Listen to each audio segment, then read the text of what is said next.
हा लढा अत्यंत मोठ्या प्रमाणामध्ये सुरू असताना म्हणते अनागरिक धर्मपाल, म्हणते नागार्जुन सुरई ससाई आणि आताच मागच्या महिन्यामध्ये भिक्खू संघाच्या नेतृत्वामध्ये जंतर मंतरला दिल्लीला 10 फेब्रुवारीला भव्य असं हजारोच्या संख्येमध्ये हजारो भिक्खू संघाच्या मार्गदर्शनाखाली दिल्लीमध्ये जंतर मंतरला संसद भवनवर खूप मोठा मोर्चा निघाला होता।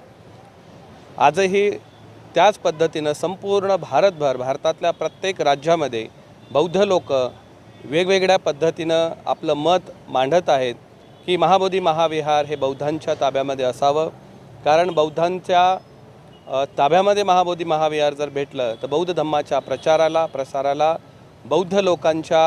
हिताच्या सुखाच्यासाठी, बहुजनांच्या सुखासाठी आणि या राष्ट्राच्या कल्याणासाठी तिथला निधी वापरला जाईल। बौद्ध हे संपूर्ण मानवजातीच्या कल्याणाचा विचार करणारे, जगाला शांती